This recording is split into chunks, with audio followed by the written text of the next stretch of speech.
the root of life. Love's the core of wisdom. Life without love is a life forever falling in the endless night, drifting in the sea of pain. And over the dawn that leads to one sunny spring. God is virtuous and kind. God is almighty. And you teach us true meaning of love. Be selfless. We offer to help always. You give us wisdom, and I am forever grateful.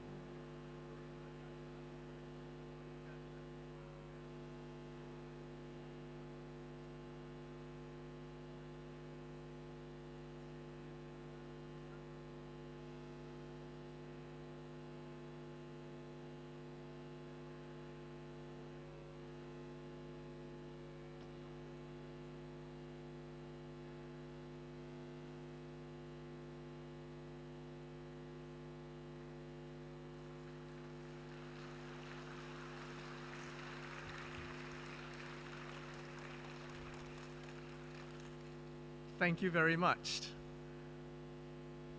Dear Excellencies, to all our respected religious leaders, scholars, distinguished guests from local and overseas, a very warm welcome to all of you. Good afternoon.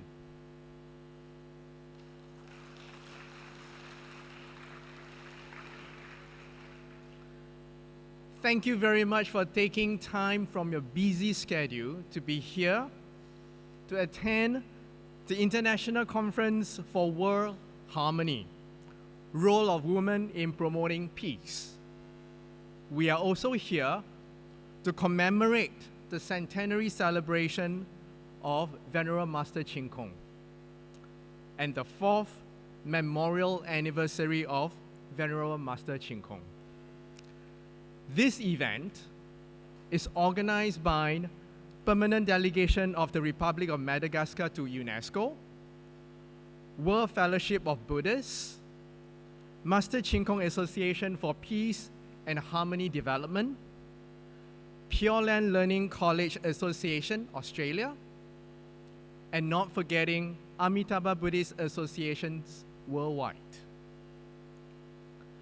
To kick off today's event, we would like to invite His Excellency, Mr. Kondaka M. Tolhal, President of General Conference to UNESCO, on stage to give us a few words.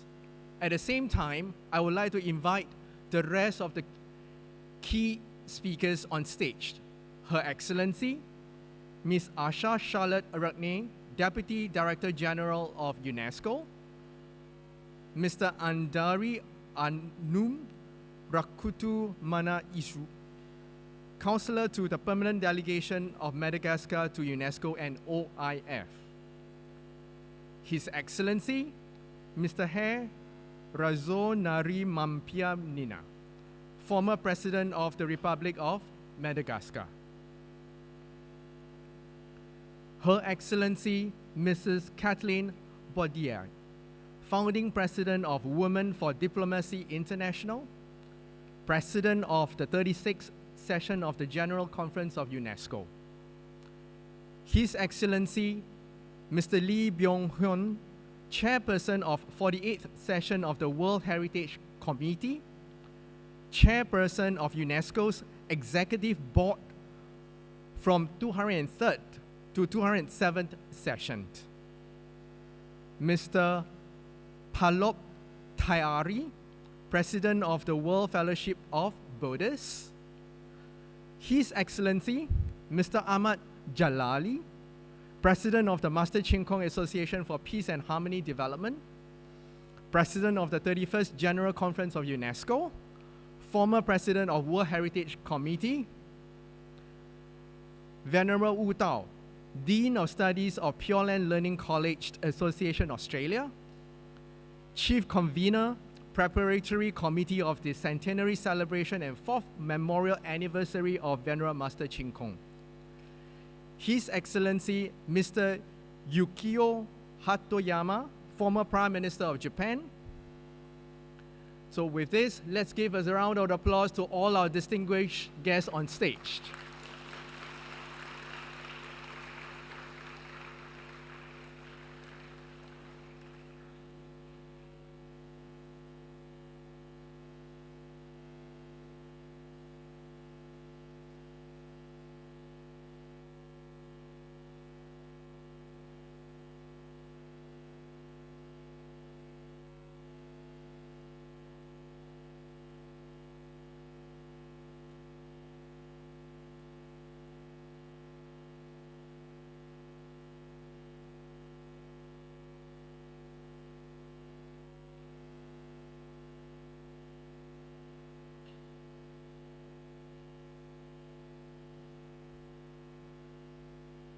Please be seated.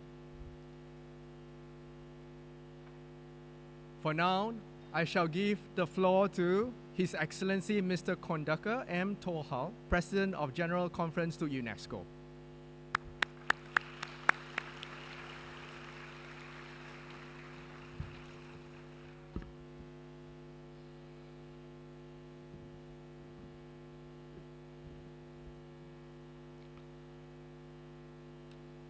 Excellencies, distinguished ambassadors, delegates, guests, religious leaders, ladies and gentlemen. Let me begin by thanking the organizers and the co-organizers of today's event. It is an honor to join this distinguished gathering with former presidents, prime ministers, former presidents of the General Conference, and former chairperson of the Executive Board. Your presence speaks to the importance of the theme that unites us today. We are here to reflect on the role of women in promoting peace, a topic that resonates deeply with the UNESCO's mandate in more ways than one. This is, after all, the very heart of UNESCO's mission to build peace in the minds of women and men. And gender equality is one of our two global priorities, recognizing that peace cannot be sustained when half of humanity is excluded from shaping it. For UNESCO, these two principles are inseparable. Women are not only beneficiaries of peace, they are its architects, its defenders, and its advocates. This is not simply an aspiration. It is supported by evidence. When women participate in peace processes, agreements are more durable. When women lead institutions, governance tends to become more inclusive. On this basis, the United Nations adopted Resolution 1325, the Women, Peace and Security Agenda, in 2000, recognizing that sustainable peace requires the full participation of women at every stage. UNESCO has long worked to advance these principles. In 2008, the organization made gender equality a global priority.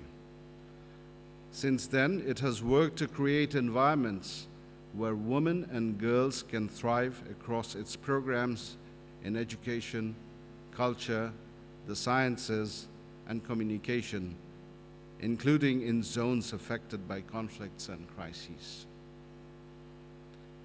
This commitment is also reflected in UNESCO's governing bodies.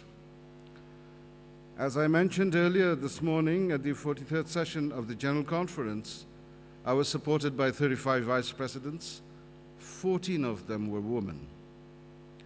Our commissions and committees were led by a team of chairpersons who guided essential decisions. More than half of them were women. These figures show that UNESCO strives to embody the values it promotes. Excellencies, the examples I have mentioned today, from the Women, Peace and Security Agenda to UNESCO's own efforts to promote gender equality, reflect a simple conviction. Peace is stronger, peace is more durable when it is built by all. In this sense, the reflections offered by Buddhist philosophy resonate deeply with the values we seek to uphold. The principle of nonviolence reminds us that peace is not only the absence of conflict, it is the cultivation of respect, dignity, and understanding in the way our societies are organized. And the principles of interdependence teaches us that none of us stands apart, neither a man nor a woman. Our well-being is inseparable from that of others. Our futures are bound together. If this is so, then peace cannot be built by only some of us. It cannot draw on only part of humanity's wisdom and experience. Ensuring the full participation of women in the work of peace is therefore not about elevating one group above another. It is about restoring balance, ensuring that work of peace reflects the whole of humanity. At a time when conflicts are multiplying across the world, this insight feels more relevant than ever. When we recognize our interdependence, peace is no longer the task of a few, it becomes the shared responsibility of all. I thank you.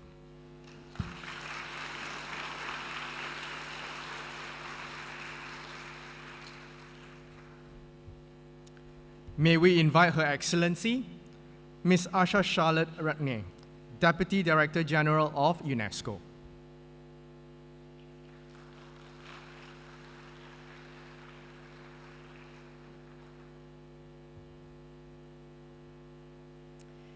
Excellencies, ladies and gentlemen, thank you so much for inviting me to the opening of this beautiful event. And I am proud, as UNESCO's new Deputy Director General, in fact, it's my 6th workday today, to stand here and reaffirm a principle that has guided UNESCO for nearly 2 decades, long before me, that gender equality is fundamental to our mission and a priority for UNESCO's work. And I will supervise the work of gender equality, and I promise you I will do that to the best of my ability in a very inclusive way with everybody who wants to contribute. Gender equality is not a box to tick or a chapter to add. Gender equality has shaped my own professional journey. It also, as I said, stands as a global priority for UNESCO, and it must drive and influence and be included in everything we do. But at the same time, we all know that we need to be honest about the world we are speaking about, the world we are living in today. We are living through an unprecedented escalation of conflicts, non-peace. We have more complex, more protracted, more interconnected, and more devastating wars and conflicts than at any point in recent memory. Armed conflicts have reached their highest level since 1946. And as we know, women and girls are disproportionately affected by armed conflict and war. In 2024 alone, and this is now almost 2 years ago, and we know what happened since in the world, an estimated 676 million women lived within only 50 kilometers of a deadly conflict. the highest figure recorded in decades, and I guess we can guess that it has not improved since. 676 million. When violence comes that close, women's rights, safety, right to education, livelihoods are those who often go first. Just over 30 years ago, faced with a world which was different than today, the international community came together and made a promise. I'm obviously talking about the Beijing Declaration and Platform for Action in 1995. I had the honor and pleasure of attending that conference. And it said something that was at the time almost radical. It stated that peace is inseparable from the advancement of women. And from that time and onwards, the notion is there that it's both very important to recognize that women are sexual violence and crimes committed against women during conflict, that women are victims of violence, of armed conflict and violence in war, and that needs to be recognized, but they are also leaders and agents of peace, and both of these things need to be recognized at the same time. The declaration says women are a fundamental force for leadership, conflict resolution, and for the promotion of lasting peace. We know now that that was true. We have evidence, as we heard before, that when women are engaged in conflict resolution and peace negotiations, peace actually lasts longer. And that conviction and that resolution and that work, driven by women's organizations and women activists, led directly to one of the most important frameworks in the history of international peace and security. I'm thinking of the UN Security Council Resolution 1325 and following resolutions. But the Security Council Resolution 1325 was adopted in the year of 2000, which recognizes women, as I said, not only as affected by war, but also as agents of their societies and their lives, as negotiators, mediators, peace builders, and leaders. And as we mark the 30th anniversary of Beijing and the 25th anniversary of Resolution 1325, we should be celebrating remarkable progress. And in some ways we are. The evidence is clear, as I said, that peace agreements that include women are 35% more likely to last at least 15 years. That's not a small difference. It is the difference between peace that holds and peace that doesn't. At the same time, we all know this, but in the year of 2023, and as I said, things have unfortunately not improved since, women represented only 10% of peace negotiators in 2023. Despite everything we know, and despite all the evidence, despite 30 years of commitment. And to compound this, 90% of women's rights organizations, because they are often the ones who drive these agendas, the very groups that are doing the work on the ground, they faced cuts to global aid funding in 2024. 90% faced cuts to their global aid funding in the year of 2024, and half expected to close within 6 months. And this was before the big ODA cuts that happened last year. It's a failure of political will. I think it's important to be honest and open.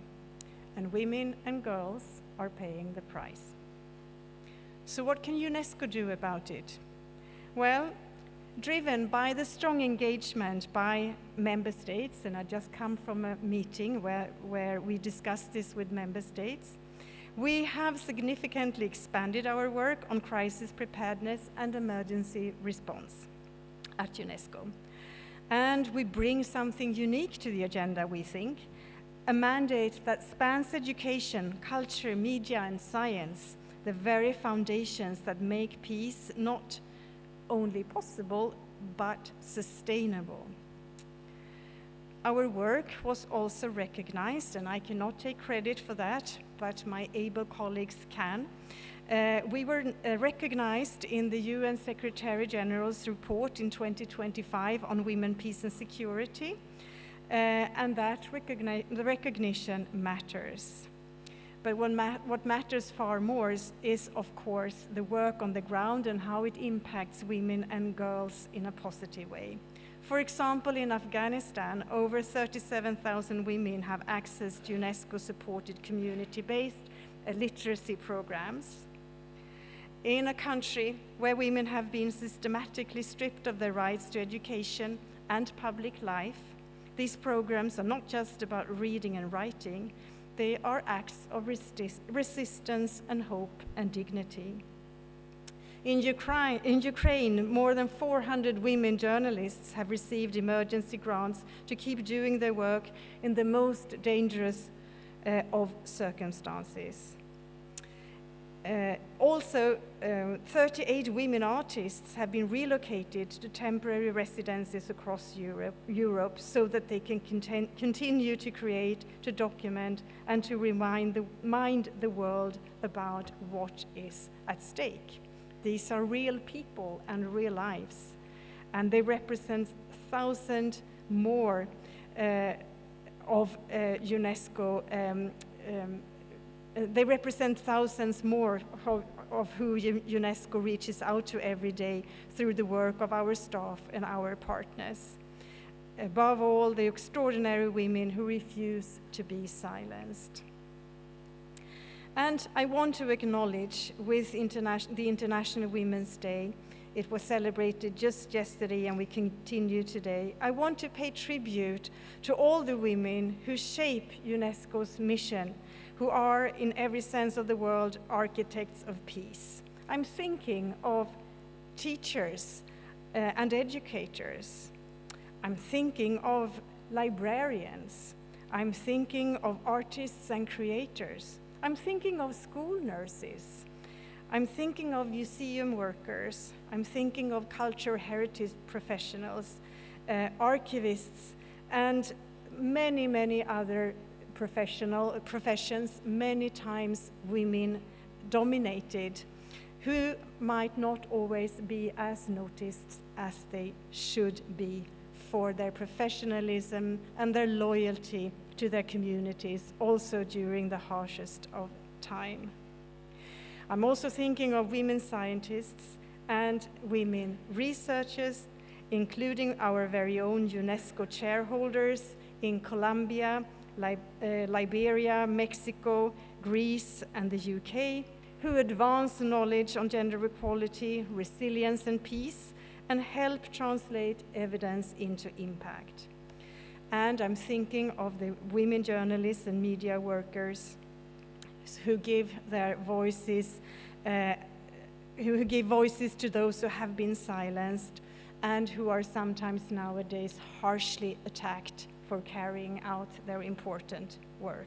UNESCO stands beside every single one of you. With those words, I would like to thank all of you for inviting me today and for dedicating this time to women's role in peacemaking. Thank you so much.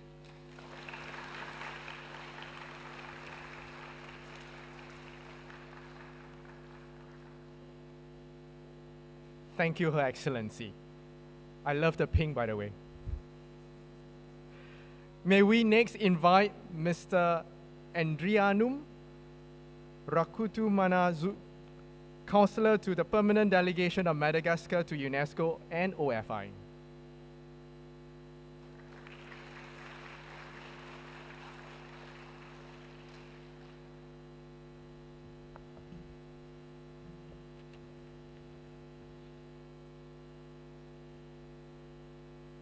Monsieur le directeur général de l'UNESCO, Madame la directrice générale adjointe, Monsieur le Premier ministre, honorables délégués, Excellences, Mesdames et Messieurs.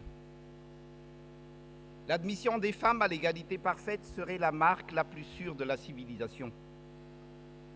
Cette phrase de Stendhal résonne aujourd'hui avec force à l'ouverture de cette conférence à l'UNESCO, mettant à l'honneur les femmes pendant 3 jours, et ce jusqu'à demain, 10 mars 2026. Madagascar, riche de ses diversités culturelles et prônant l'harmonie de la société à travers le Fiavan, réaffirme que l'égalité entre les sexes est bien non seulement une demande de justice, mais surtout une condition du progrès humain et de la paix durable.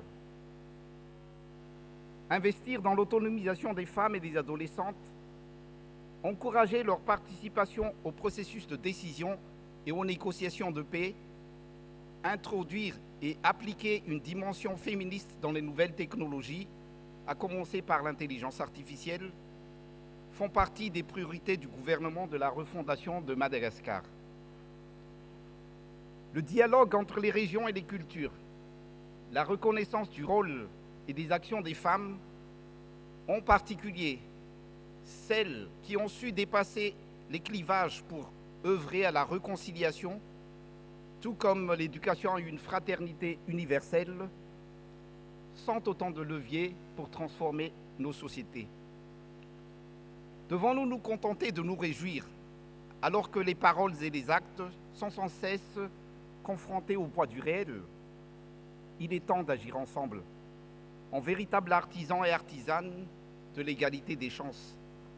Cette conférence, justement, nous offrira les clés pour mieux évaluer et souligner la place essentielle des femmes dans la construction de la paix. Pour terminer, Madagascar adresse ses sincères remerciements aux nombreux partenaires qui ont permis la tenue de cette conférence et nous souhaite à tous des échanges fructueux, audacieux et concrets afin que de cette rencontre naissent des actions durables pour les femmes, les filles et les communautés vulnérables. Excellente conférence à tous.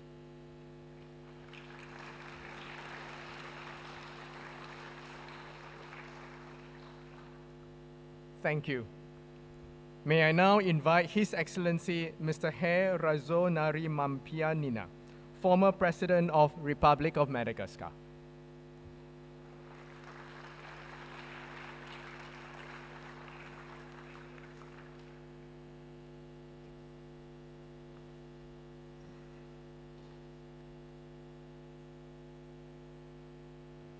Monsieur l'ancien Premier ministre du Japon, Monsieur le Président de la Conférence générale de l'UNESCO, Madame la Directrice générale adjointe de l'UNESCO, Monsieur le représentant de la délégation permanente de Madagascar auprès de l'UNESCO, Monsieur le Président du World Fellowship of Buddhists, Madame la Présidente fondatrice de Women for Diplomacy International, Monsieur le Président de Master Ching-Kong Association for Peace and Harmony Development, vénérable doyen des études du Pure Land Learning College, distingués invités, Excellences, Mesdames et Messieurs, c'est avec une profonde émotion et un grand honneur que je prends la parole à l'ouverture de cette conférence internationale pour l'harmonie mondiale, consacrée à un thème fondamental, le rôle des femmes dans la promotion de la paix.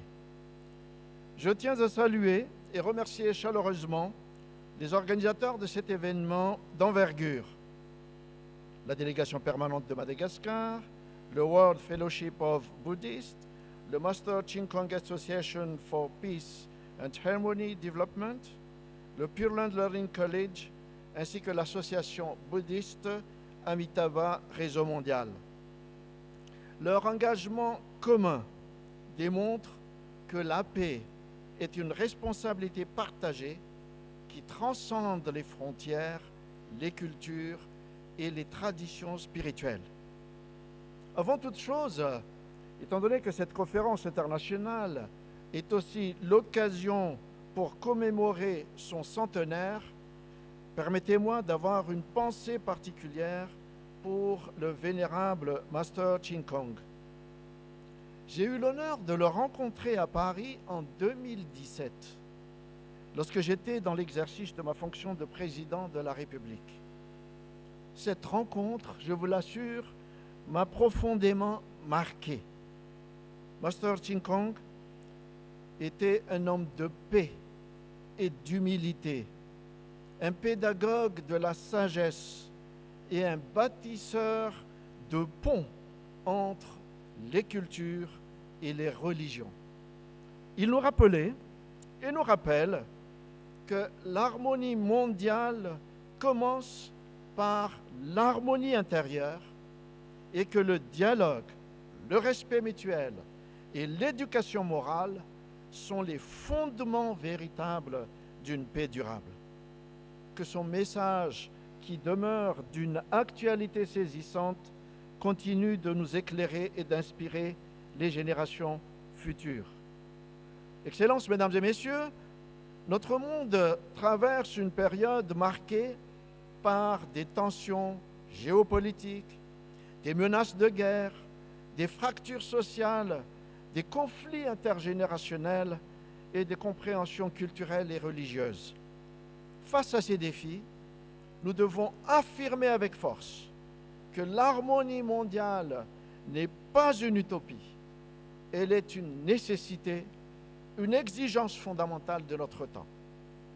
L'UNESCO nous rappelle dans son acte constitutif que les guerres prenant naissance dans l'esprit des hommes, c'est dans l'esprit des hommes même que doivent être élevées les défenses de la paix.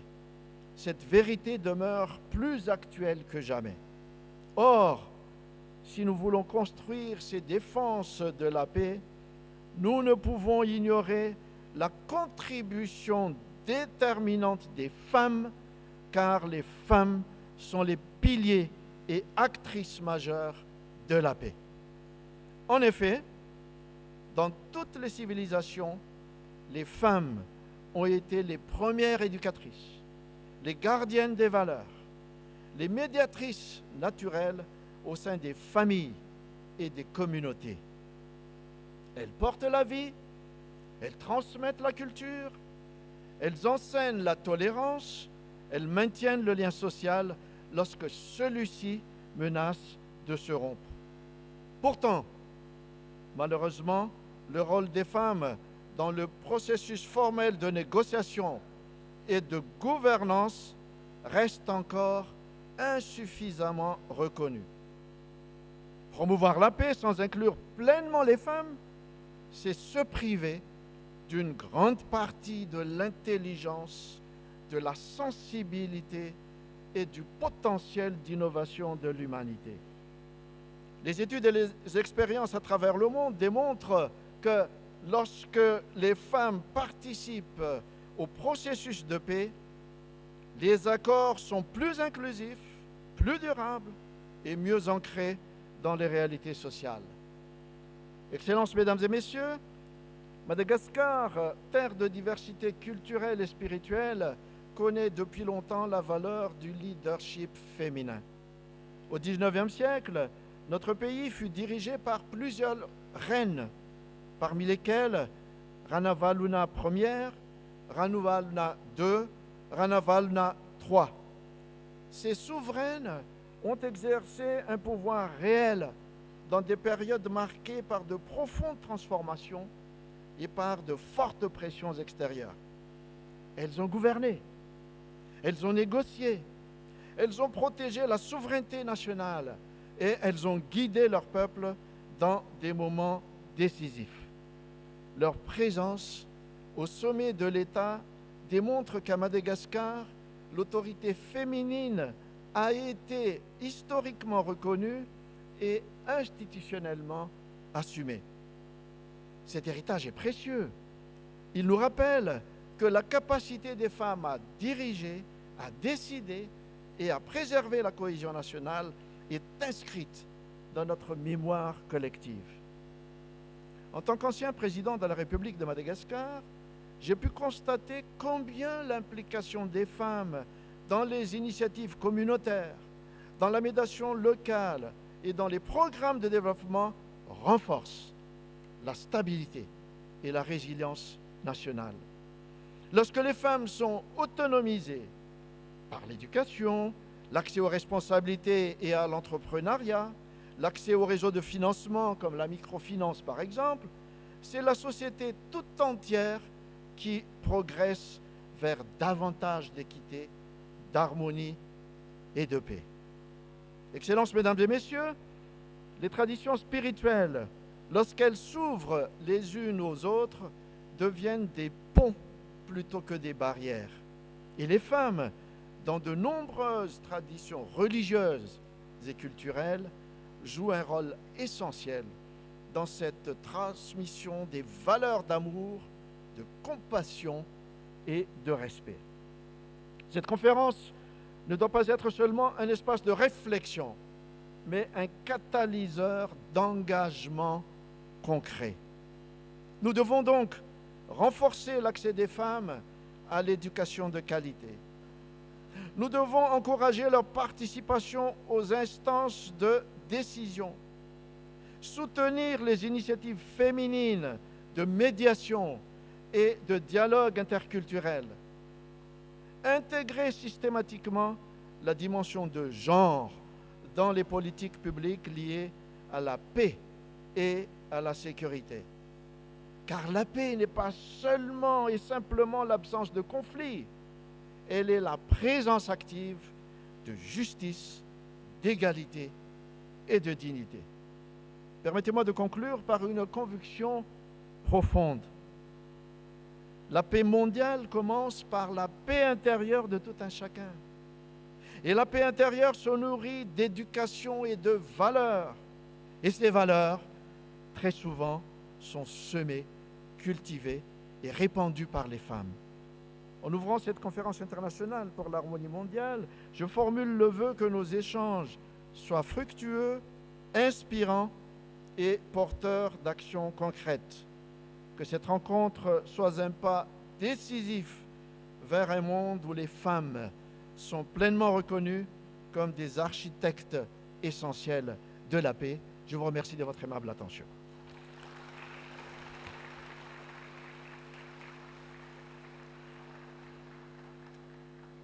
Thank you, His Excellency. May I now invite Her Excellency Mrs. Kathleen Baudiai, Founding President of Women for Diplomacy International, President of the 36th session of the General Conference of UNESCO.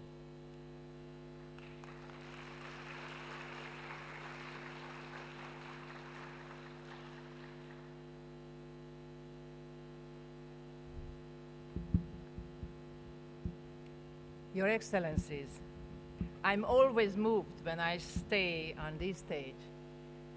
I was elected the third ever woman as the President of the General Assembly in 2011. And I would like to recognize another former President of the General Assembly, the previous one, Her Excellency Simone Miculescu, who is here in the room. We were great comrades both in the UN and at UNESCO, and also a goodwill ambassador of UNESCO, Het Wasser, who is a great artist, and her project, you know, the Art for Peace, is also about what the role of women can be in making peace. Mr. President, Madam Director, Deputy Director General, Your Excellencies, Prime Minister, Venerables, it is a great honor and privilege for me to stand here. Before I came here, I talked to one of my grandsons, and the bigger one is 4.5 years old, Charles. You know, what do you think about peace? What is the concept of peace for you? And we were chatting about that, and I said, so how do you see the role of women, your mom and grandma, in peacemaking? How do we make peace in the family, at home, on the street, and the kindergarten, at school.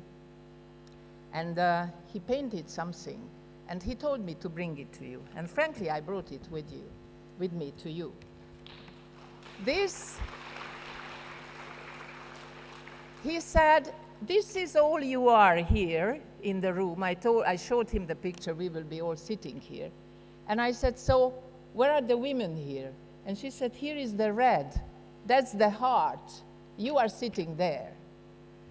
So you see, even for a little child, this is a concept, what women can do for peace, giving the heart and the spirit and the will and the persistence to that.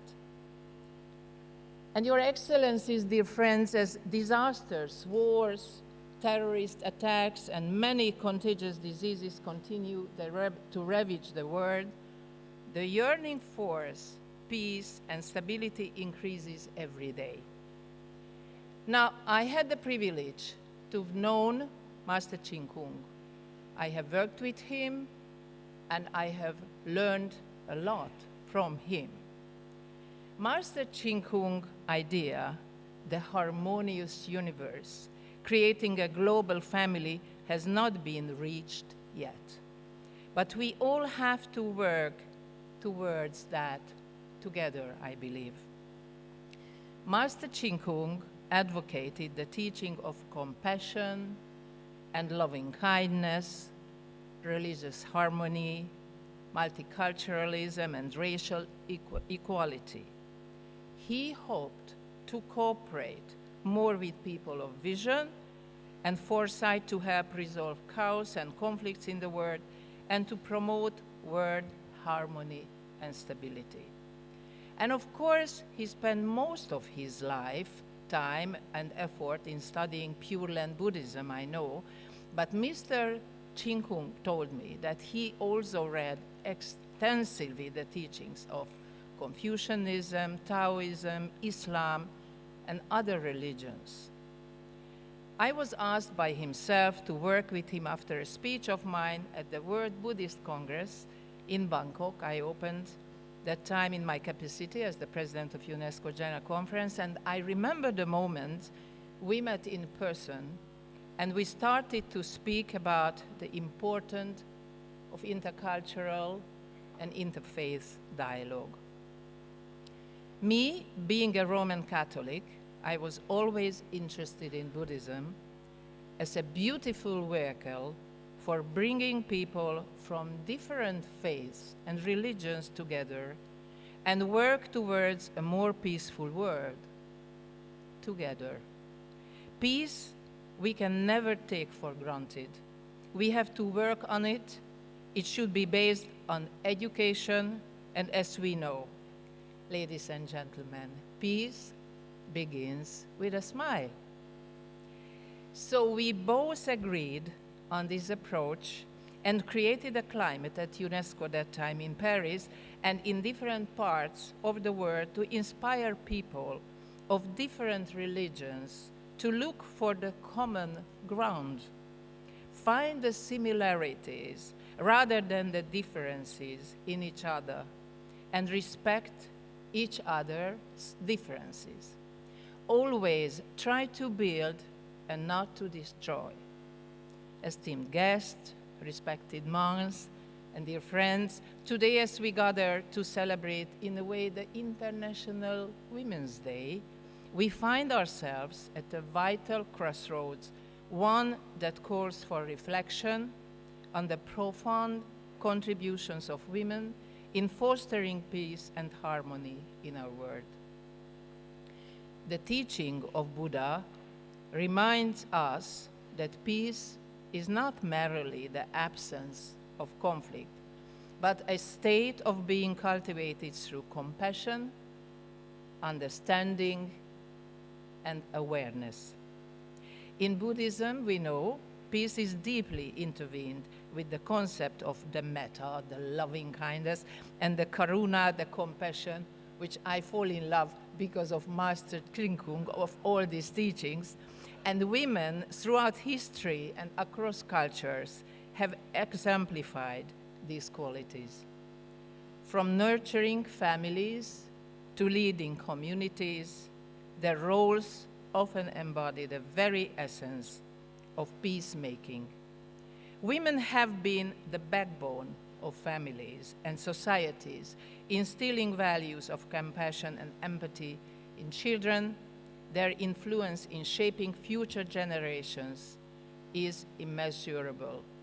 And I always say, it's up to us women how we raise our sons, our grandsons, and what impact we can make in our surroundings. In many conflict-ridden areas, women play a critical role in peace negotiations and reconciliation processes, and their unique perspectives often bridge divides, fostering dialogue where none existed. But we know that despite their vital contributions, women still face significant challenges, including discrimination and violence. And it is imperative that we empower women through education and support, enabling them to take active roles in peace-building efforts. We cannot lose the knowledge and the talent of women in building harmony and peace in this institution, in the whole world, and I wish you a great deliberation, and thank you very much for coming to UNESCO.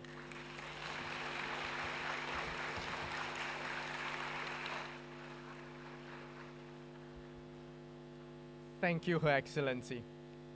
May I now invite His Excellency Mr. Lee Byung-hyun, Chairperson of the 48th session of the World Heritage Committee, Chairperson of UNESCO's Executive Board from 203rd to 207th session.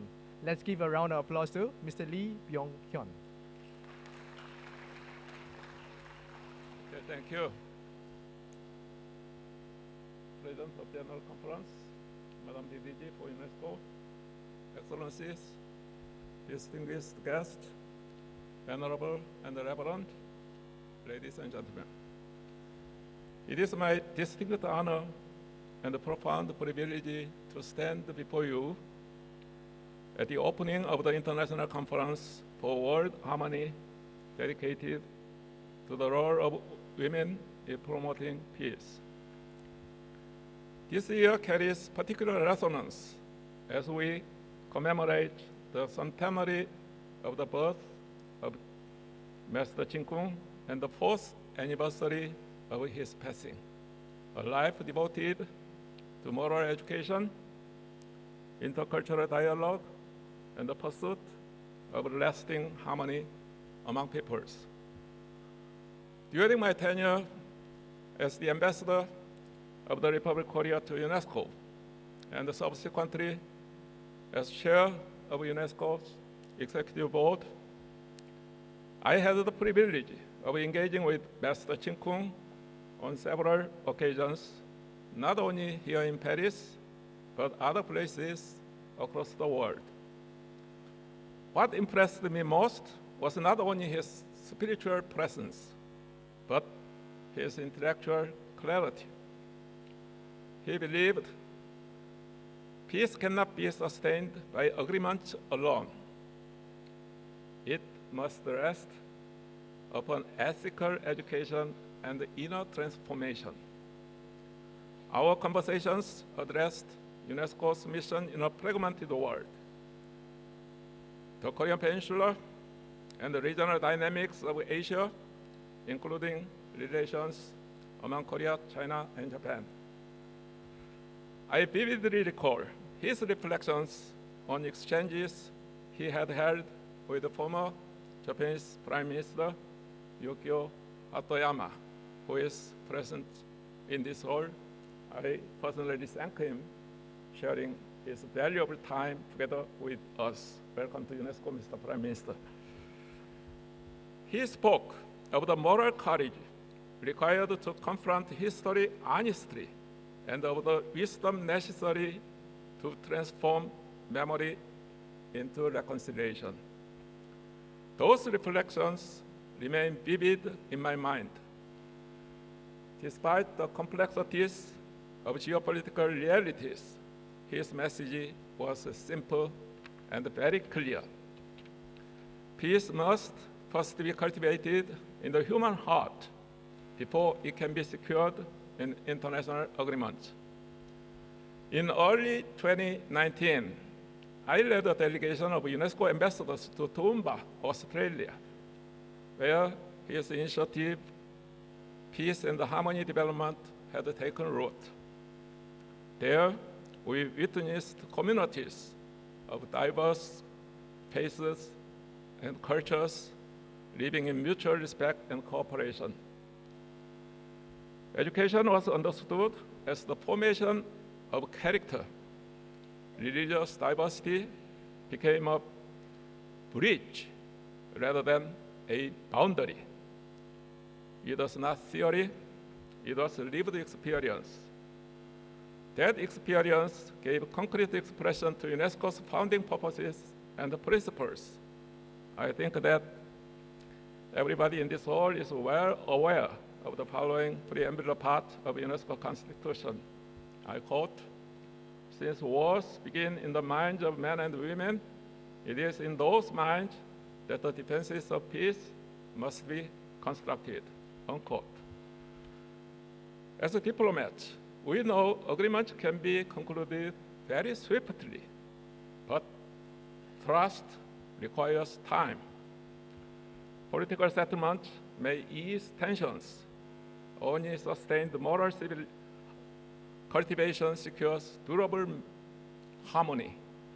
The theme of this conference, the role of women in promoting peace, is therefore of strategic and paramount importance.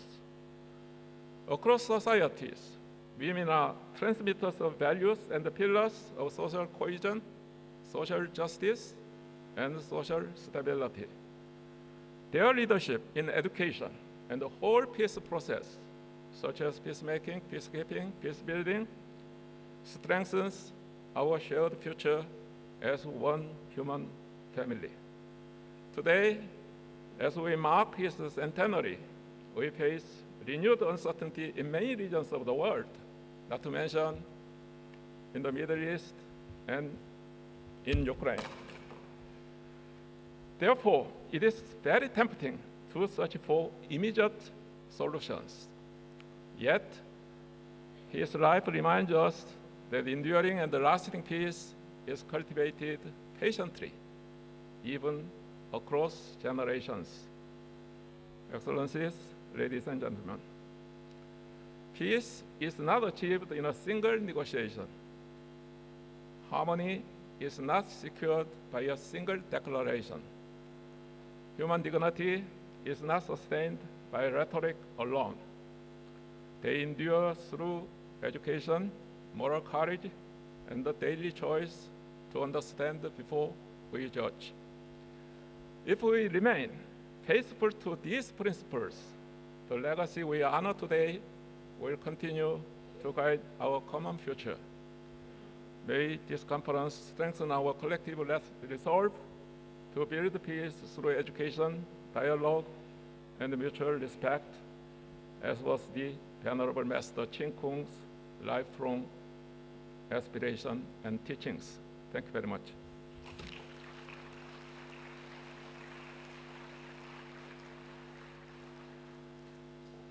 Thank you, His Excellency. May I now invite Kun Palop Tayari, President of the World Fellowships of Buddhists. Let's give a round of applause to Kun Palop.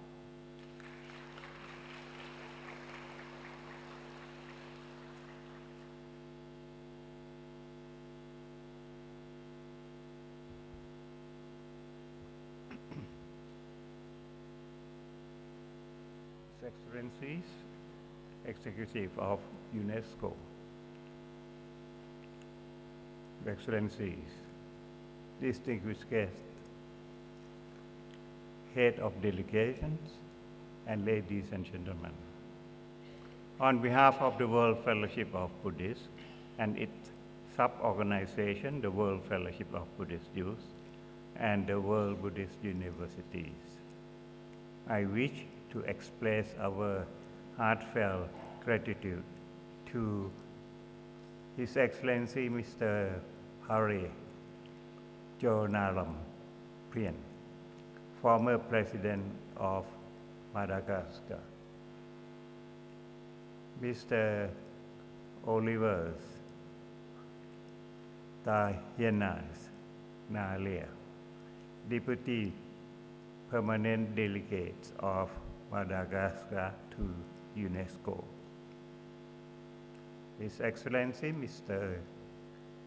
Ahmad Jaralis, President of the 31st General Conference of UNESCO, former President of the World Heritage Committees and President of the Master Chingong Association for Peace and Harmony Development, and also Most Venerable Wu Xin, President of Pure Land Learning College, Executive Vice President of Master Chingong Association of Peace and Harmony Development.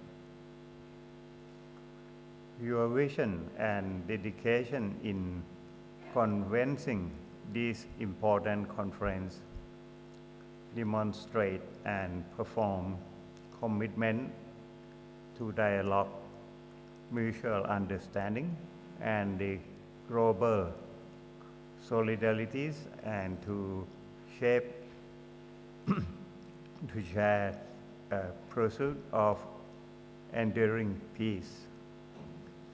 Throughout Buddhist history, women have played a vital role in preserving and promoting the Buddha teaching as practitioners, teachers, benefactors, and moral exemplars from the time of the Lord Buddha to today.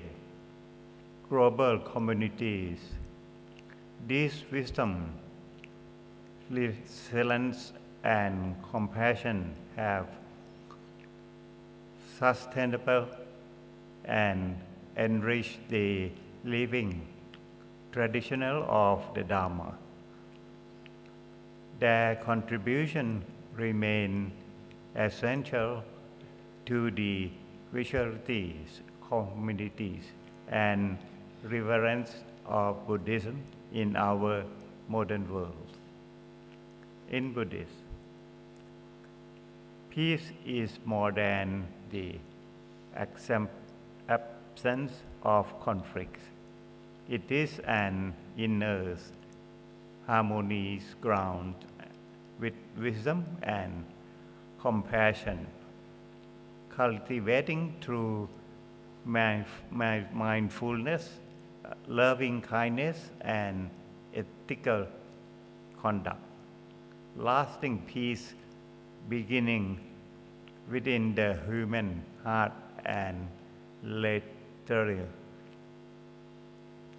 outward to families, societies, and nations. Women as caregivers, education, and communities leaders have long nurtured these values. By strengthening family and fostering social cohesion, they contribute immeasurably to cultural communities and communal relations. Empowers women is therefore integral to building sustainable harmonies and shared prosperities for all. In this regard, we are honored to reflect upon the enduring contribution of Her Majesty Queen Sirikit, the Queen Mothers of Thailand, who live and work exemplarily to perform motive powers of women leadership throughout the foundation of the promoting of exemplary occupation. Her Majesty advanced this defined livelihood and strengthened economic relations, and particularly among ruling women and volunteers communities. Her Majesty environmental projects under scope to perform international but between environmental stewardship and the social stabilities. Her long-standing leadership in the Thai Red Cross Society embody compassion in action, while her steadfast commitment to culture preservation strengthen nation identify and fosters social cohesion. During the period when the countries in Indochina faced political unrest, civil conflicts, and natural disasters, forcing many of flee their homeland and seek refugees to Thailand. Her Majesty the Queen responded promptly and compassionately. She provided shelters and humanitarian assistance to ease their hardship and support occupation training initiative to equip them with a skill for sustainable livelihood upon their return home. Even after stabilities of restore, her assistance continue to extend across borders, offer free and without condition. Such action stand as a testament of boundless living kindness and compassion of all humanities. Her example affirms that women leadership is peace building in both strategic and transformative. Integrate economic empowerment, environment, sustainable and cultural communities, and women securities into a holistic and enduring vision of peace. Moreover, most venerable Grand Master Ching-Kung life demonstrate how generosity and moral cultivation and Buddhist practice can transform a person's destiny. His teaching blend traditional wisdom with modern religion, making Buddhism access to diverse in communities.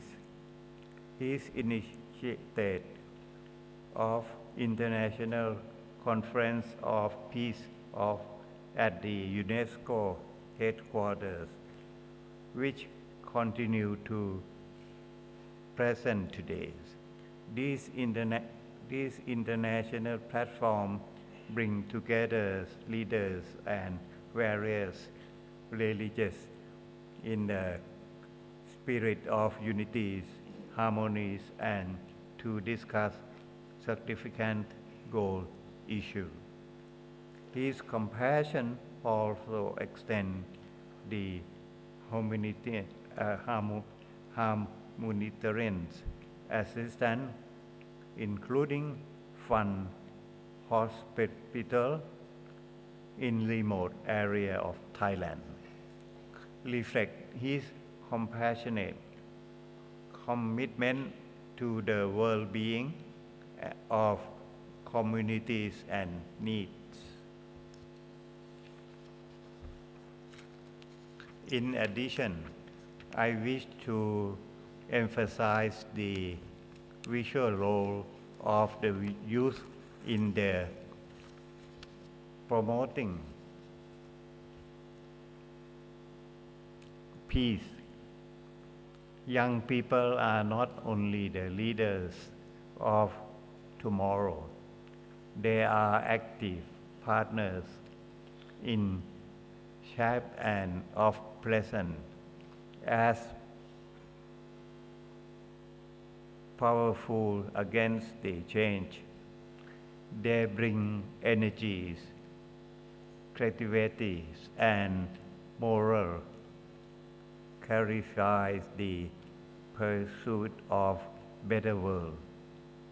Investing in youth development is therefore essential of building sustainable peace and long-term securities. In this regard, I believe that our youth wing of the World Fellowship of Buddhist Youth will play a dynamic and meaningful role in advance peace within society and among nations. In today, in the intercontinental and borderless world, where communication traveling incessantly across continents, misunderstanding and division can arise with equal speed. Education, trust become a core and development of peace. It is fundamental instrument of cultivating empathy, tolerance, ethical awareness, and critical thinking. Without education, the realization of listening and peace, critical thinking. Without education and the realization is lasting peace impossible. Through inclusive and value-based learning, we nurture responsible global citizens who are capable to dialogue, mutual respect, and cooperation across cultural and religious difference. In this context, the World Fellowship of Buddhist Universities, the academic wings of the World Fellowship of Buddhists, serve not only as a platform of the cooperation and among Buddhists and follow of others' religious and belief, but also as verbal speech of collaboration within our devices and multicultural global society. As we now our shared commitment to more harmonious world, we affirm that inclusive societies and strong and long listen. When women are fully empowered and youth are meaningful engaged, communities flourish and peace become life realities greater than the distant aspiration. We also reaffirm our full support of UNESCO in advanced peace through education, intercultural and interreligious dialogue, and international cooperation. In this regard, I would like to express my sincere thanks to the Most Venerable Masamichi Chodo Kobayashi, the chairman of the Standing Committees of the UNESCO of the World Fellowship of Buddhists, and the staff of the WFB at the UNESCO who assist convening this conference. And also to thank Most Venerable Tikwile, the World Fellowship of Buddhist Advisors, who come along with the United States to attend this conference. May our collective effort continue to foster understanding, strength, solidarities, and cultivating cultures of peace ground into our common communities. Thank you very much.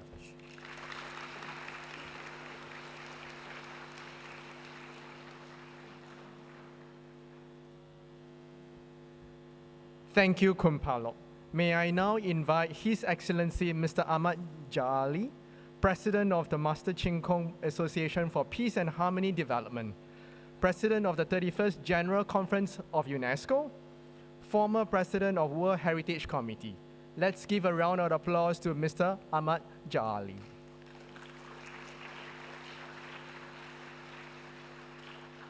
Thank you.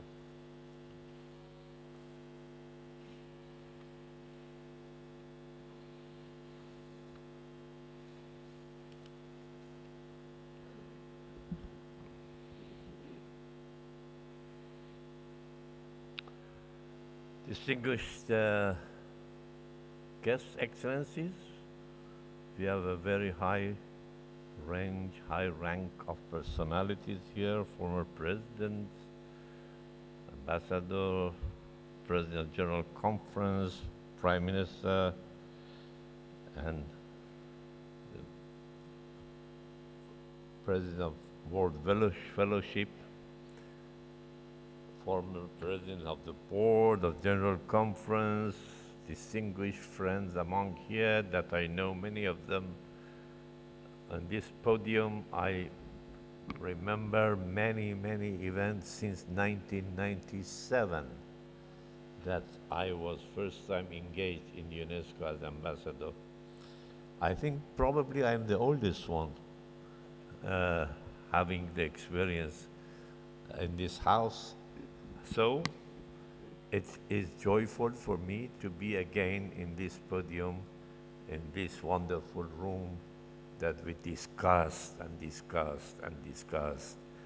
we saw many wishes and events to be realized, and we hope to see them, at least parts of them, to be realized. At the moment, here I am standing as president of Master Ching Kung Association for Peace and Harmony Development. Our distinguished speakers spoke about Master Ching Kung. As I remember, if I'm not mistaken, since 2016 probably, he used to attend here in UNESCO many times. It was in 2017 that here in this house, there was an event, and Master Ching Kung was here, and Ahmed Sayyad, former president of the association, and my friend and former president of General Conference,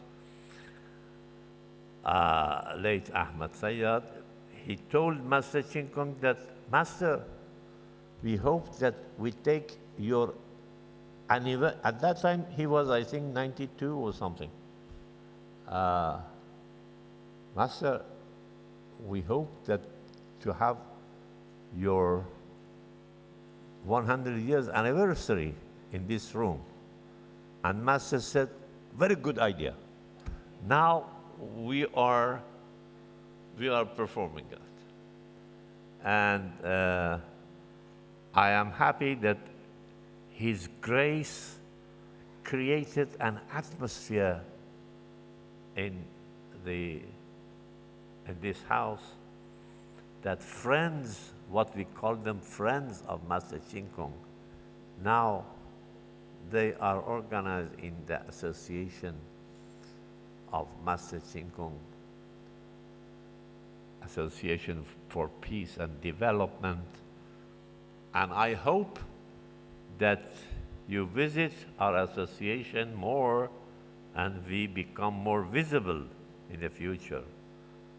And because the goal, the mission of Master Ching Kung and the goal is the same as the mission of UNESCO. What is the core mission of UNESCO? People mentioned here, distinguished speakers, creating peace in the minds of people. Creating peace in the minds of people.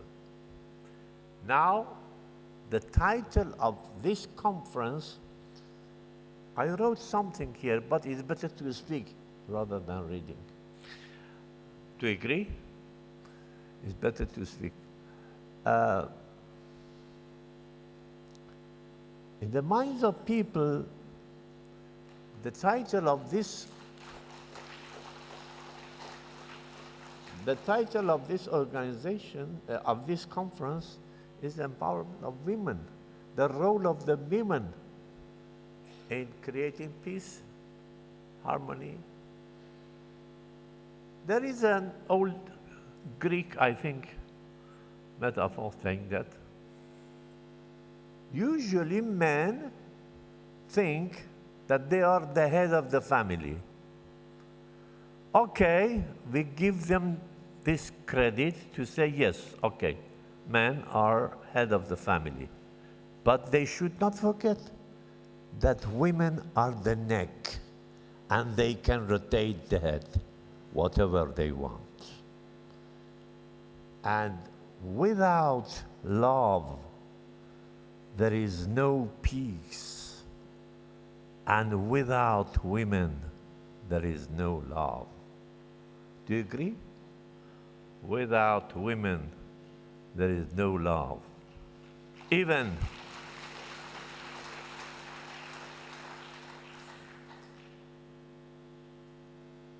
let me say something, some people don't kind this wording, but take me in a good meaning. I think men are creature, good creature. Women are God because they create. They create. They give us life. And we cannot imagine how this beautiful, naive body can so strongly create life and be so patient to teach us love. And those who remember my presence in this house know that all the time I have to read the poetry. Let me tell you, what is the aim of this conference? What is the aim of Buddhism or Master Ching Kung or other gold mentioned here? Finally, to turn our hearts, to be open to anybody who can touch love. Let me choose some lines from Muhyiddin Ibn al-Arabi from Andalusia. I wanted to read from Rumi, the Persian poet, but now I think I changed my mind for the sake of the wording, which is more clear, to Muhyiddin Ibn al-Arabi.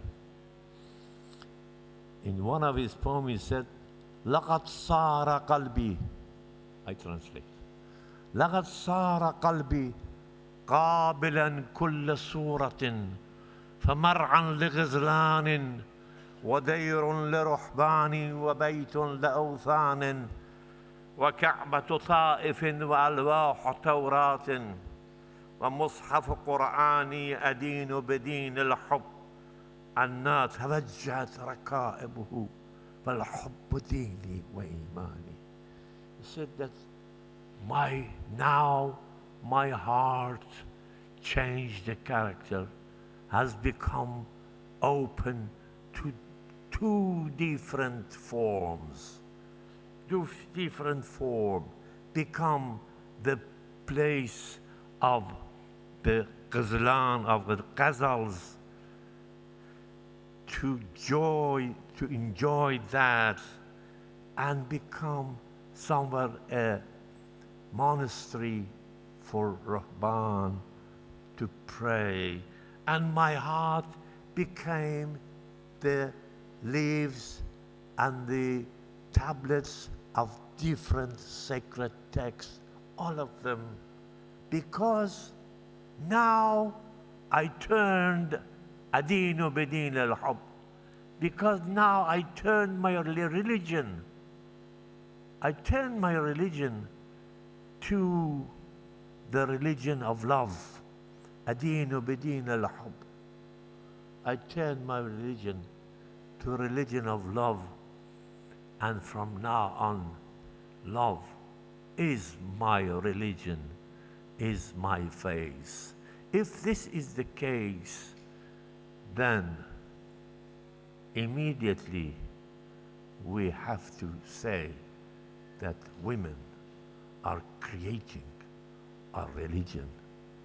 Women are creating our language.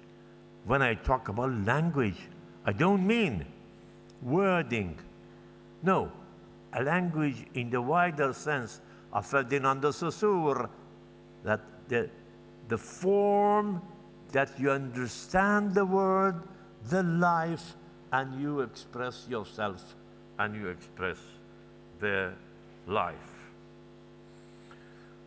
I think my time is over. It's only 5 minutes. I have another speech as a keynote speaker tomorrow. I will try to explain. But because here we have Representative Director General and Chair of the Board, distinguished, I should not forget, I will explain more tomorrow, that one of the reasons of my attachment to this house, even when I'm getting very old, is that there is one phrase in the Constitution of UNESCO which you cannot find in any other constitution of the United Nations agencies. Never. New York, or somewhere else. And that is, it said that the defenses for peace, if it is not to fail, should be constructed upon intellectual and moral solidarity of mankind. Intellectuality is in our constitution. An intellectual, moral solidarity, some kind of solidarity that has the combination of intellectuality. And this is something that we have to create out of our gathering. And don't forget that mothers of the source of teaching us intellect. Thank you. Take care.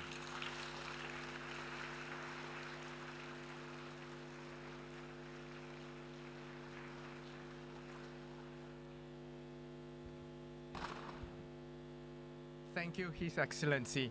May I now invite Venerable Wu Tao, Dean of Studies of Royal Brisbane Institute of Technology, Australia, Chief Convener, Preparatory Committee of the Centennial Celebration and 4th Memorial Anniversary of Venerable Master Ching Kong. Let's give a round of applause to Venerable Wu Tao.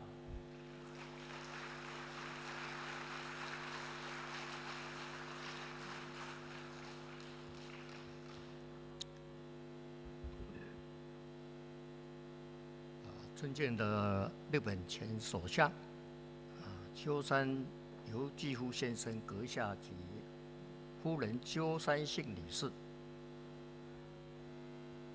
马达加斯加前总统艾里拿耶拿里马曼皮亚尼娜先生阁下及夫人沃阿汉吉拉耶拿里马曼皮亚尼娜女士，世界佛教徒联谊会会长帕洛普泰阿瑞先生，诸位大使阁下，诸位嘉宾，诸位女士们、先生们，大家好，阿弥陀佛。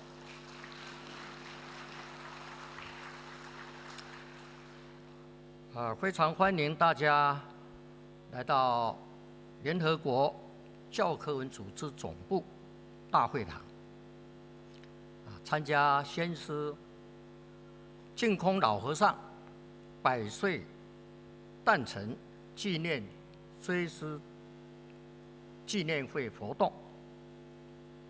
大家从海内外各地前来联合国教科文组织总部，参与纪念先师100岁诞辰的纪念活动。悟道在此地，代表我们悟字辈众师兄弟、出家众以及四众弟子，感恩大家的到来，阿弥陀佛。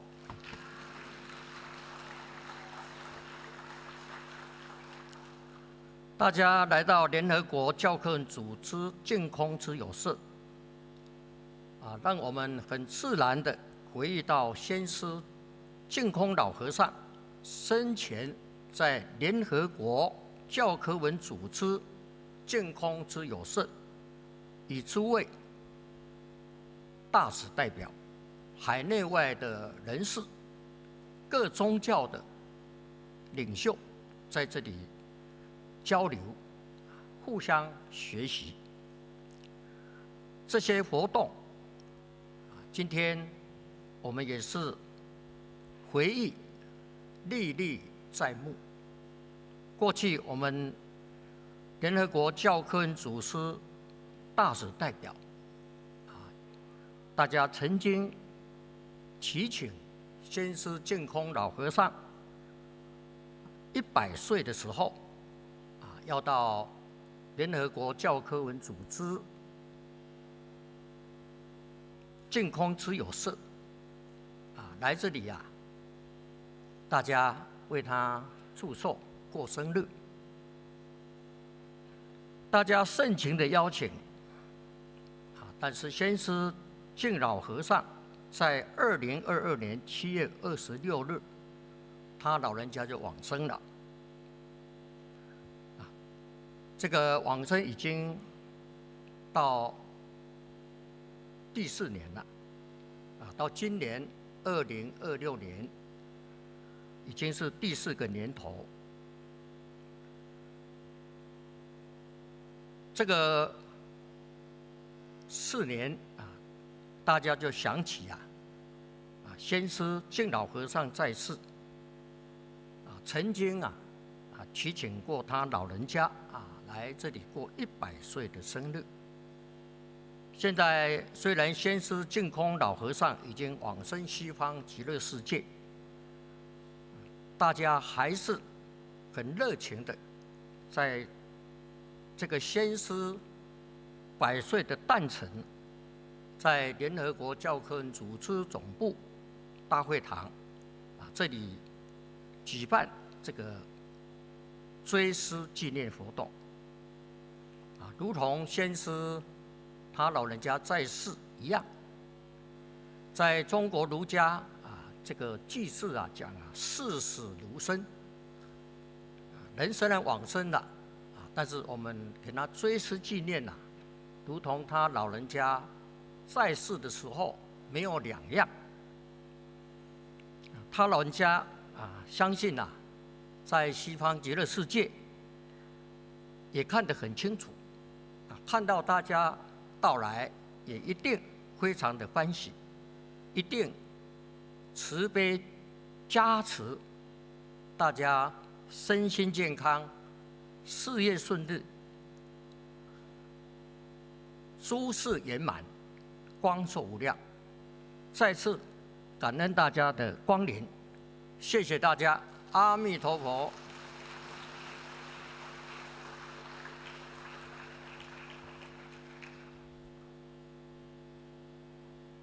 Thank you, Venerable. May I now invite His Excellency, Mr. Yukio Hatoyama, former Prime Minister of Japan, to give his speech.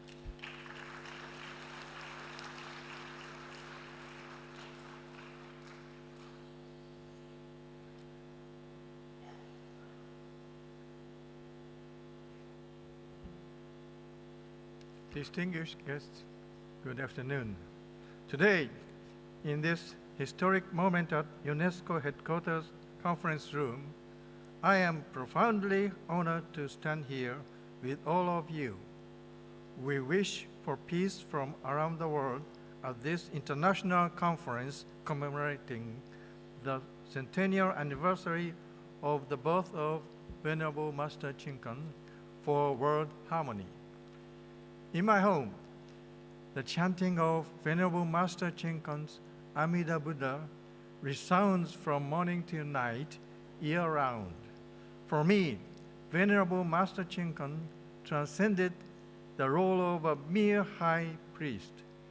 He was my guiding mentor, elevating my political philosophy of fraternity, or UI in Japanese, to a deeper dimension, the cosmic spirit of harmony known as compassion. He was also like a father to me. In May 2015, I invited the Master to the UI Sanso retreat in Karuizawa, Japan, a place connected to the Hatoyama family. Amidst the vibrant, fresh greenery of Karuizawa, the Master, with his ever-present gentle smile, told the gathered people about the heart of benevolence and universal love. Born in Anhui Province, China, in 1927, the Venerable Master honed his studies in Taiwan. His footsteps spanned the globe, from Australia and Southeast Asia to UNESCO headquarters. The essence of his teachings lay in extracting the common thread of love and harmony. It is found in the teachings of all sages, Confucianism, Taoism, Islam, Christianity without adhering rigidly to any single sect. When serving as a UNESCO ambassador in 2005, the Master remained steadfast in his conviction that interfaith cooperation was the key to fundamentally resolving human conflicts. The Master never lived in a temple for his lifetime because he believed that having a temple made him lead to material desire. Today, we must reflect on how to translate this spirit of the Venerable Master into concrete political and diplomatic action, holding it up to the mirror of the severe international situation we face in 2026. I wish to sketch out this grand design together with all of you. Each time I met Venerable Master Chen Kong in Hong Kong, he urged me to read the governing principles of ancient China. Emperor Taizong of Tang Dynasty, who pacified a turbulent society, ordered to compile it in the 7th century. Although the books had been lost in China, it was later found in Japan and re-exported to Qing Dynasty. Venerable Master insisted that if its principles were deeply understood and implemented, the world would achieve peace. I understand that Chinese President Xi Jinping has read it, but unfortunately, the message of the governing principles still seems to have not reached many world leaders. Today, the world faces its most dangerous era of division since the end of the Cold War. The protracted and tragic Russia-Ukraine war, endless destruction and slaughter in Gaza, and the dark clouds of US-China confrontation looming over East Asia. The chain of confrontation and retaliation that the priest feared most now envelopes the entire planet on an unprecedented scale.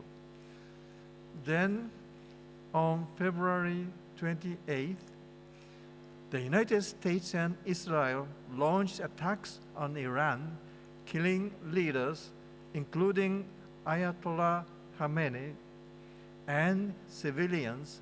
Neither President Trump nor Prime Minister Netanyahu has ever presented evidence that Iran is developing nuclear weapons.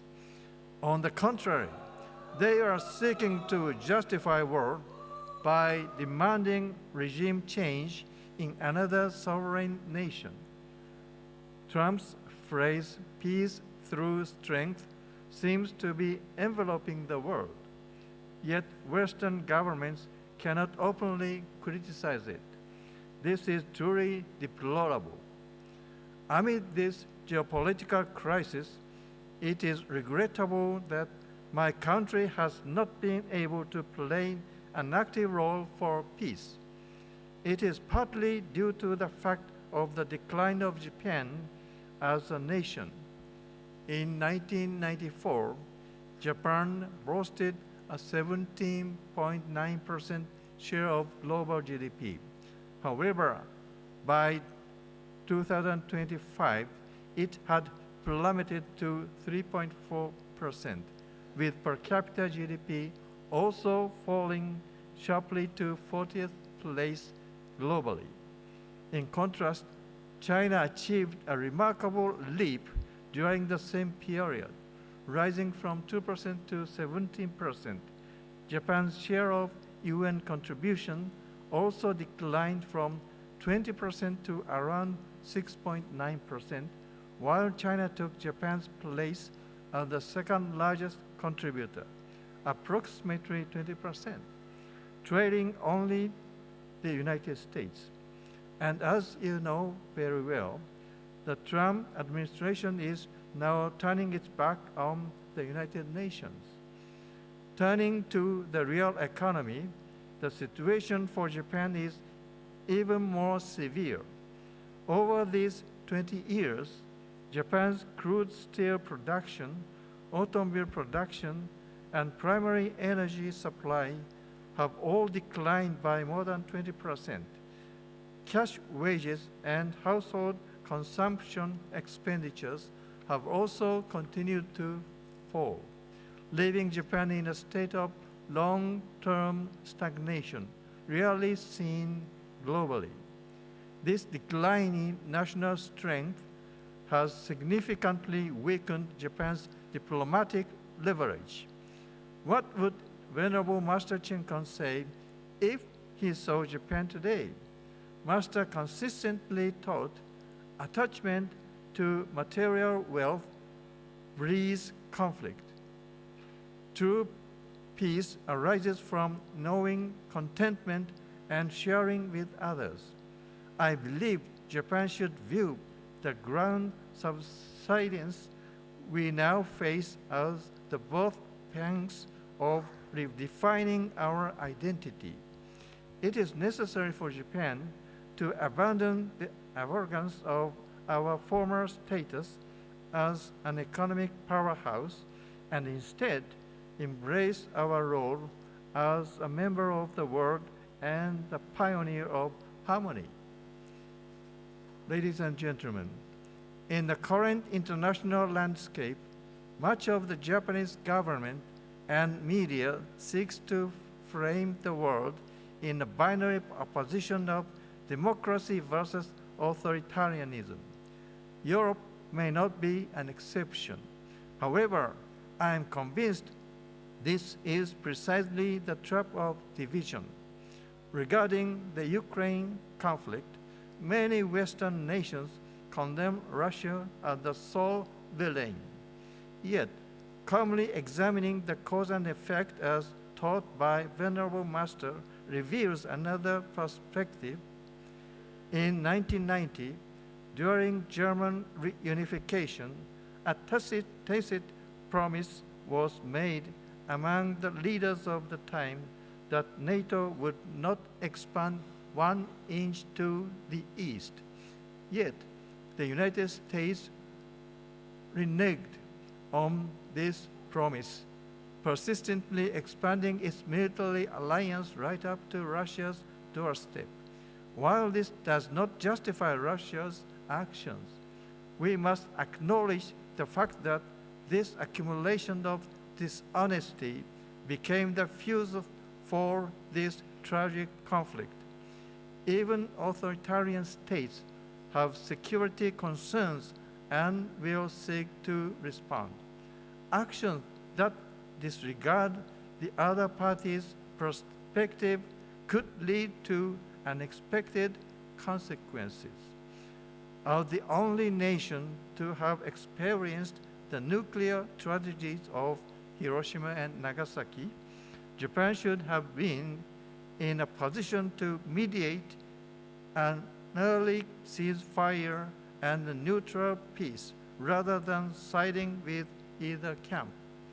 As Venerable Master Chinkan taught at UNESCO, building a fortress of peace first requires a dialogue of compassion that listens to the other's fears and security concerns. Regarding a potential crisis in the Taiwan Strait, we must draw the right lessons from the Russia-Ukraine war. The famous phrase, "A Taiwan contingency is a Japanese contingency," has taken on a life of its own, fueling calls for missile deployments and military buildup in the southwest islands of Japan. Yet, the true role of politics is to create a situation where the term contingency is never used again. Japan should return to the 1972 Japan-China joint statement, respect the One China policy, and urge both the US and China to firmly reject the use of force. Some may find it appealing to encourage the the independence of democratic Taiwan, but its consequences are utterly unacceptable. We must constantly strive to apply the Venerable Master's teachings of equality and coexistence to diplomacy. We should root out the seeds of war and transform the arms race into disarmament negotiations. That is the path to elevate the Master's spirit of non-aggression into the reality of politics. Venerable Master Chin Kung delivered multiple speeches at UNESCO advocating for world peace through religious education. This perfectly aligns with the UNESCO Constitution's preamble. Since wars begin in the mind of men, it is in the minds of men that the defenses of peace must be constructed. As concrete tools for achieving peace, the Master cited the following three principles. 1. Sincerity, honest diplomacy without pretense. 2. Equality, a spirit that equally respects both large and small nations as well as different values. 3. Compassion, the empathetic ability to perceive others' suffering as one's own. These share the exact same source as the UI of fraternity I advocate. UI is a spirit that respects both one's own freedom and dignity and the freedom and dignity of others. The current turmoil in the global economy, widening disparities, and global boiling, these global challenges can no longer be resolved by a single nation or a single set of values alone. We must stand on the perspective of peace advocated by Venerable Master Chin Kung and create a forum for discussion that transcends confrontation. Ladies and gentlemen, here I wish to address a perspective that is indispensable for creating peace, yet has long been excluded from the forefront of international politics, the role of women.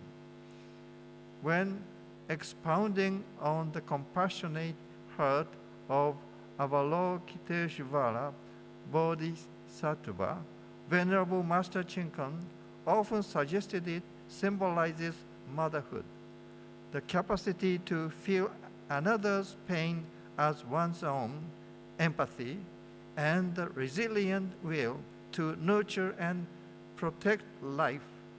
These are precisely the fundamental forces for building peace. Looking back at history, many conflict resolution processes have been driven by male-centric logic. However, rigid logic focused solely on balance of power or deterrence has limitations when addressing today's complex conflicts. An UN Security Council resolution 1325 states the participation of women in peacekeeping and reconstruction efforts has been proven to dramatically increase success rates. Women are the weaver of peace within local communities, connecting people from diverse backgrounds and sustaining dialogue. From the smallest unit of peace, the family, to the largest unit, the international community, we must place women's network of compassion at the core of politics. Within my vision of an East Asian community, I firmly believe that mandating the participation of female leaders and institutionalizing non-aggression from a maternal perspective is the shortest path to the harmony we seek. My lifetime project, East Asian Community, can be described as a vision to concretely institutionalize the teachings of the Venerable Master throughout East Asia. After the devastation of World War II, Europe created the EU, beginning with the joint management of coal and steel, or the tools of war. We should follow a similar process in East Asia around economy, energy, environment, healthcare, and cultural education. We must build a community based on the spirit of sharing across many fields. In particular, I earnestly hope that the permanent conference body for this community will be established in Okinawa, Japan. Okinawa, once the Ryukyu Kingdom, served as a bridge connecting nations and built peace through trade. The island was also the only place where ground battles occurred in Japanese territory during World War II, claiming the lives of 1/4 of its innocent people. Moreover, even after the war, Okinawa has long borne the heavy burden of the US-based issue. Because of its history of suffering, I believe Okinawa is most suitable as a stronghold for the new Asian community. Within this conference body, representatives from Japan, China, South Korea, possibly North Korea, and ASEAN countries sit at the same table. Guided by the same spirit of interfaith reconciliation taught by Venerable Master Chinkon, they engage in harmonization of national interests. That there, a stronghold of peace in the heart should be built not through military deterrence, but through dialogue that resolves mutual distrust. Venerable Master Chinkon entered Nirvana in 2022 at the age of 95. Yet, the message he left behind, spread love to the world, resonate powerfully within our hearts even now. I also recall the words of Count Richard Coudenhove-Kalergi, the father of the EU. He once stated, "All great historical happenings began as utopias and ended as realities." The construction of an East Asian community, a world without nuclear weapons, and complete reconciliation between religions, all may seem like utopias when viewed against current reality. Yet, when a fortress of peace is built within one person's heart, and that resonates with 2, 3, and then countless others, utopia becomes a force of reality. Interestingly, Venerable Master Chinkon was an easy adopter of the internet and satellite broadcasting for peace education, using the tools of civilization not for conflict but for integration. We too must use modern technology not to attack others but to foster mutual understanding. Ladies and gentlemen, finally, on this commemorative day marking the centennial anniversary of Venerable Master Chinkon's birth, I wish to make a pledge together with all of you to never forget, even for a moment, that we are members of a community sharing a common destiny on this planet, and to never succumb to the temptation of nationalism that pursues only the interests of one's own country.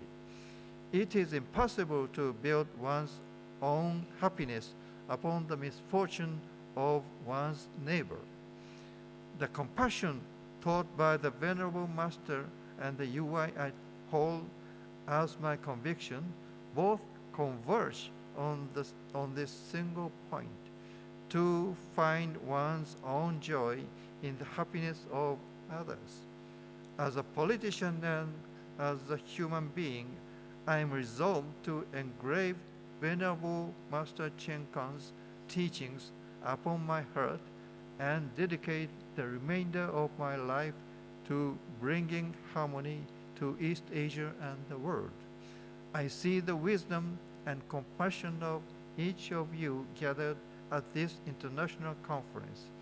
It will become a light reaching those trembling in the shadow of war, those suffering in poverty, and those despairing in division. With this wish, I conclude my keynote address. Remember, the spirit of Venerable Master Chen Kang remains with us today, gently watching over this world. Thank you for your kind attention.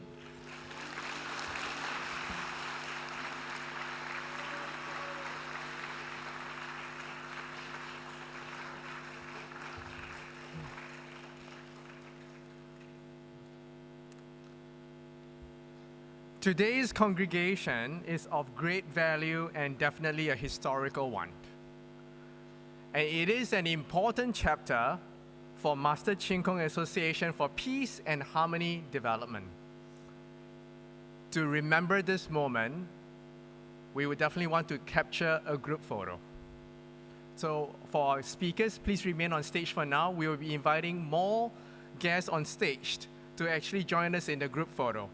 So may I invite Her Excellency Mrs. Miriam Katagam, Her Excellency Mrs. Denise Hufue Boyin, Ms. Miyuki Hatoyama, Ms. Vuhangi Rahano